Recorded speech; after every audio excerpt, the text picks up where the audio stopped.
I've always been interested in science, and at school it was great fun. Somehow I had an inclination to history and politics, even at that stage.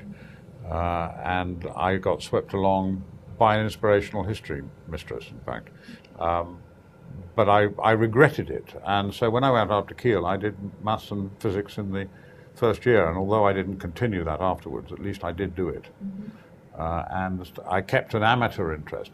I think the key thing about science is you don't just have to be a would-be Nobel science laureate. What you can do is understand and appreciate the importance of science and find it interesting, and so read about it. And that's what I've done ever since, really. Now, how did you actually become involved with the committee that you're on at the moment? Well, I was a Conservative Science Minister, the last one, and I've continued to take an interest. I also co-chair the Parliamentary Space Committee, for example, as well as the commercial applications through Earth observation. And I went to David Cameron after he was elected leader of our party and said, you're going to have policy reviews on very serious, broad subjects like health, public services, the environment. But actually, I quite like doing on science and put policy ideas up, and he was very enthusiastic and supported that. Okay, and what are the key things you're focusing on as a committee? Well, we published our main report. What we're now doing is sort of revisiting some of the subjects as it moved on. And what I've tried to do is put that in the public domain. Obviously, I still talk to my shadow cabinet colleagues about the ideas in that. The desire to give a bigger thrust to collaborative work in innovation through Innovative Products Agency. The Research Council's scientific funding per annum is about $3.5 billion. And yet we spend $150 billion on procurement into government. You were talking about innovation, and that's one of the key things that I wanted to talk about. It's something that we're brilliant at in the UK.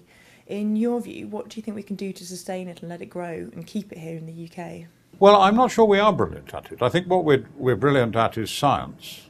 And we've got some of the top world universities, 5-star rated.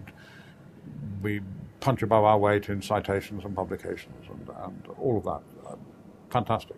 What I don't think we've done quite as well is to raise the status of those involved in what I call applied science or mission-driven science, which leads more closely to innovation and innovative products and services.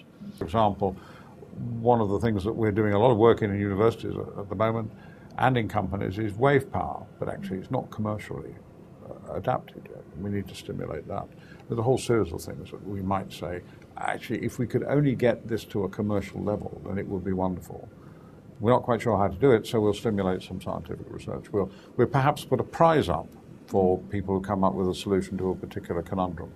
In terms of commercialisation and manufacture in the UK, how can we be better stimulated so that we get these innovations when they do happen? As a politician, what I think the government should be doing is even more concentration on making sure that our universities have our centres of scientific excellence, that we have more emphasis on scientific training and education in schools than our universities, that we should look at any way that we can do to stimulate research being carried out in this country, not just from skills, but actually from the fiscal position, that it makes it attractive to do research in the UK. Okay, well, going on to the next level and talking about manufacturing, that's a huge issue at the moment, especially as the UK is slipping into recession. We're competing with India and China on how cheaply they can manufacture products. How can we compete with that, and what should we be doing? We're not going to compete on cost, and it's a forlorn hope. What I think we can compete on is added value, and we are still better than that by and large than the Chinese, although they're no longer just a country to which you outsource, of course. They are stimulating competition. They're going through a few economic problems of their own at the moment. And I think we've got to see this recession as an opportunity. I would rather there wasn't a recession, but there is. So let's see how we can try to stimulate more value-added business being based in this country.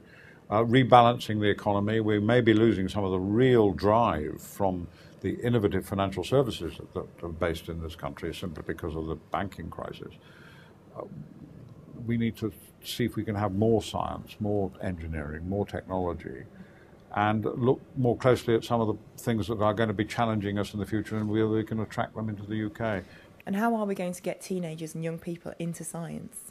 Well, at a simplistic level, actually, more teachers are prepared to have bangs and smells going on around them in the laboratories, rather than just sort of trying to get through this ghastly period of double laboratory lesson in chemistry, which I'm afraid is more normally the case in schools at the moment. And there are health and safety issues that we've got to address in that. But make science exciting. And if you get a teacher that is prepared to make science exciting, the response is quite extraordinary. In my local school, I had two 14-year-olds in a school that is not at all renowned for science, good school though it is, and they won a national prize on expressing why space was interesting, and they went off to the States to visit NASA. And I mean, these are two 14-year-olds. And I couldn't work out why this school had won a national competition until I saw that there was a young man standing at the back of the class, not with me and the headmaster, and I called him across. And yes, he was a physics graduate from Aston University, and he was enthusiastic. Those children of that particular generation were so lucky to have him. So we need more people who want to study science, then at university more of them to be stimulated into science, and then after universities more science graduates going into and staying in teaching. And there are all sorts of financial inducements that we may well have to consider. So bribing them is the way forward?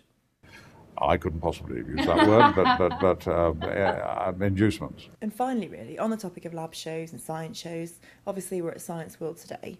What do you think we should be doing to get people out to these kinds of events? I'm not terribly sure, but I think one of the things I was picking up as I just came out of the speech I was making was someone was saying how frustrating it is that the schools don't come to these things. Now, on the continent they do, and they come around and they touch and feel. It's more tangible to them, and they can see things that of course they wouldn't have in their laboratories. And the processes through which scientific developments and experiments can take place, actually you've got to have some physical contact and eye contact with some of the things that you can use in the laboratories and why you're using them. And trying to stimulate inquiring minds is very important. I can't tell you how to run an exhibition, but nevertheless I can see that there are people who should be told that these exhibitions are going on. Frankly, this is worth more than desk-bound lessons.